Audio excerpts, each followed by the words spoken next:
It is now time to present the most prestigious award of the evening, the EJ Finan Award.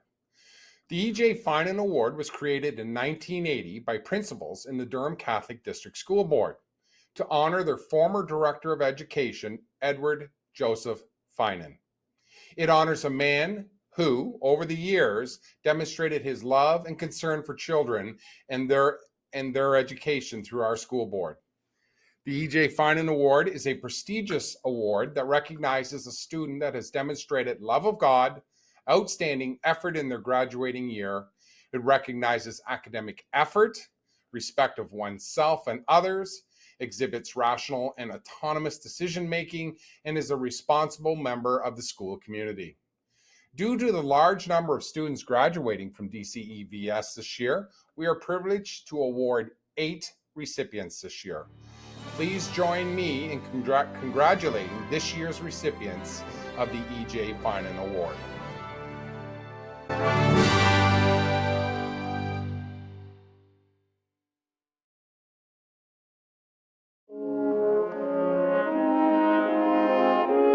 A true leader inspires others to reach higher goals through their own dedication and often through a sense of humility.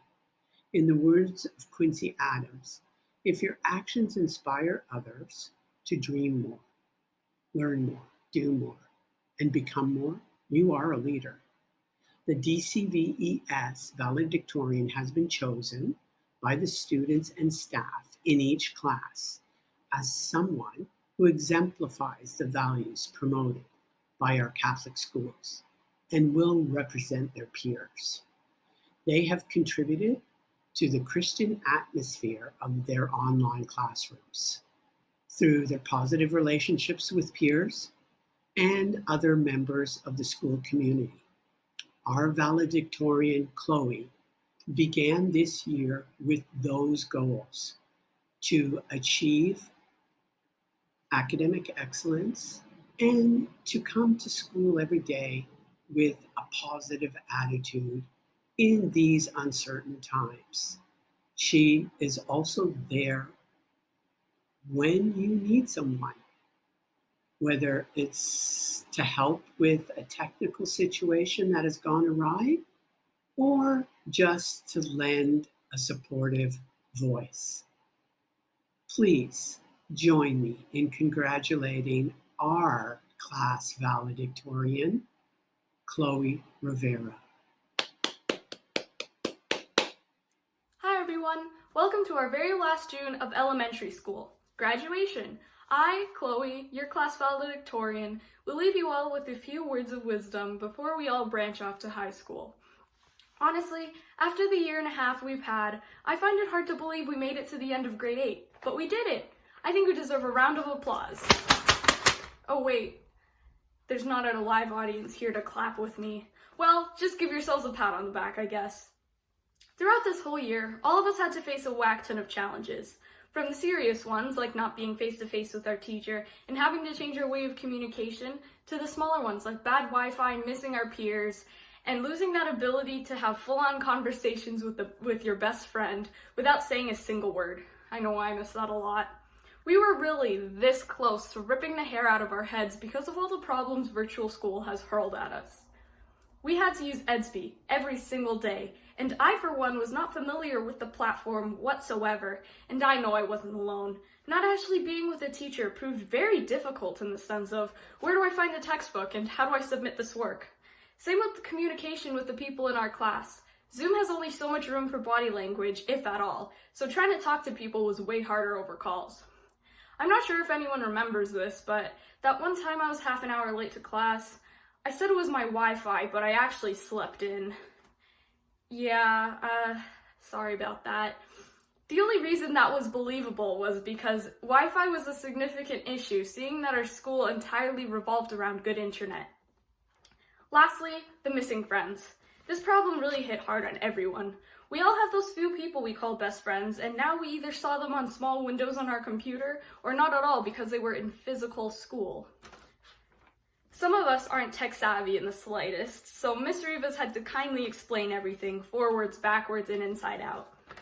As I said with the communication aspect of our learning, we likewise had to go into detail about most things since cameras were off and the only way of getting your point across was verbally. The terrible connection could really be a pain in the butt too, because one too many devices connected to the same network could crash the whole thing and school would be more or less out. Though that could be seen as a godsend in its own way. There wasn't much to do about that one except for praying it works later. And the biggest problem, not seeing people. Because we only saw screens all day, every day, Zoom could easily get dull and lonely. The only way for us to talk to our friends was on Teams call, FaceTime, etc. But we gotta hand it to Ms Rivas for keeping things interesting, you know? All this aside, I'm sure our parents were really concerned about our mental health with us being cooped up inside without interaction with our peers. Our social skills have probably paid the price.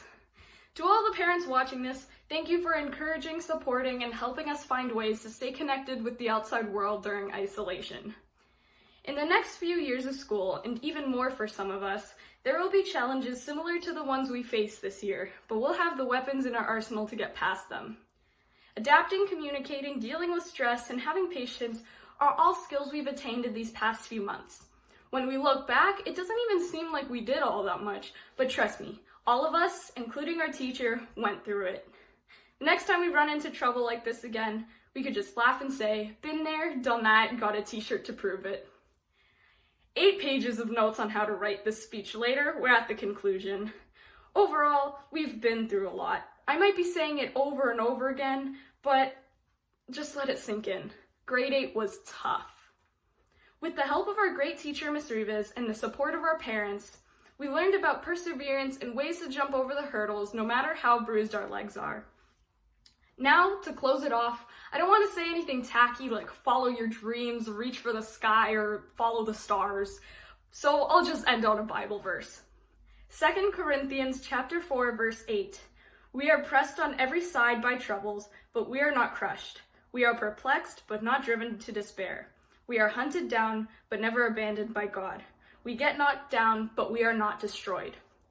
Thank you to everyone who listened to my speech, and I hope everything we learned in these past few months weren't futile.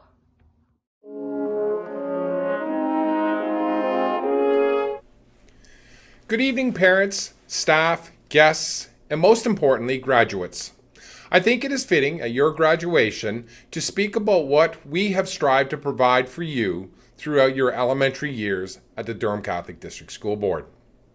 Our mission statement states that we are called to celebrate and nurture the God-given talents of each student as we serve with excellence in the light of Christ. Catholic education views human life as an integration of body, mind, and spirit. Rooted in this vision, Catholic education fosters the search for knowledge as a lifelong spiritual and academic quest. The expectations of the Durham Catholic District School Board's graduates, therefore, are described not only in terms of knowledge and skills like math and geography, but also in terms of values, attitudes, and actions. The basis of a Catholic school education is embodied in the Catholic school graduate expectations, of which there are 7. These last couple of years have really tested your Catholic graduate expectations, and your year here at the DCVES is truly a testament to them. The expectations are a discerning believer. All of you have shown that you believe in God and have demonstrated this in your online environment. An effective communicator. Well, being virtual is all about communications. You communicate clearly and honestly and respect one another's opinions. A reflective, creative, and holistic thinker. You share your ideas respectfully online and make wise choices. A self-directed, responsible, lifelong learner. Well, how can you not be self-directed? Much of your education this year required you to be self-motivated and to complete the work that was given to you. And you guys showed that you could do that. A collaborative contributor. All of you contribute to your online class. In fact, it's many of your ideas that helped us as teachers to develop our skills to meet your needs. A caring family member. Well, you know what? For many of you, that is the sole reason why you are here. Many of you have compromised loved ones at home that have to be cared for and protected. And finally, a responsible citizen. You have chosen to be responsible and caring about the world around you, and that's why you're here. These 7 expectations are the foundation for everything that we do in a Catholic school. As you graduate from grade 8, I invite you to look back and find moments that helped you develop these 7 expectations. In the years to come, I hope you will often have the occasion to think back on your years in our elementary system and remember developing these skills. As you continue on to secondary school, you will continue to develop skills that will enable you to meet the Catholic school graduate expectations. As your circle of life unfolds and widens, there will be many choices that you will have to make. Choices that will shape your life as well as the world around you. My hope for you is that you choose options that will enable you to continue to meet these Catholic school graduate expectations. The last couple of years has been a struggle. Life is full of struggles. So I want to share with you a story that speaks to your future. There once was a little boy, and he was playing outside, and he found a fascinating caterpillar. He carefully picked it up and took it home to show his mother. He asked his mother if he could keep it, and she said he could if he took good care of it. So the little boy got a large jar from his mother and put plants to eat and a stick to climb on in the jar. And every day he watched that caterpillar and brought in new plants to eat. One day, the caterpillar climbed up the stick and started acting strangely. The boy worried and called his mother, who came in and understood that the caterpillar was creating a cocoon. The mother explained to the boy how the caterpillar was going to go through a metamorphosis and become a butterfly. The little boy was thrilled to hear about the changes his caterpillar would go through. He watched every day, waiting for the butterfly to emerge. And then one day it happened. A small hole appeared in the cocoon, and the butterfly started to struggle to come out. At first, the boy was excited, but soon he became concerned. The butterfly was struggling so hard to get out, it looked like it couldn't break free. It looked desperate. It looked like it was making no progress. The boy was so concerned, he decided to help. He ran to get scissors and then walked back, because he had already learned that you don't run with scissors. He snipped the cocoon to make the hole bigger, and the butterfly quickly emerged. As the butterfly came out, the boy was surprised, because it had a swollen body and small shriveled wings. He continued to watch the butterfly, expecting that at any moment the wings would dry out, the body would shrink, and the butterfly's wings would expand. But neither happened. The butterfly spent the rest of its life crawling around on its swollen body and shriveled wings. It never was able to fly. The boy learned that the butterfly was supposed to struggle. In fact, the butterfly's struggle to push its way through the tiny opening of the cocoon pushes the fluid out of its body and into its wings. In fact, without the struggle, the butterfly would never fly. The boy's good intentions had actually hurt the butterfly. As you go through school and life, keep in mind that struggling is an important part of the growth experience. As the last few years have been a struggle for many of us, keep in mind that this struggle might just make us better people, more resilient, more caring, and even better citizens. Remember, it is the struggle that causes you to develop your ability to fly. Congratulations, graduates.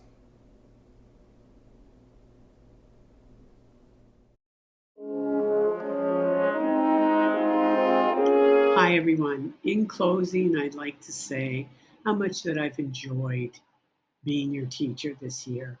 I know things have been so very different for all of us.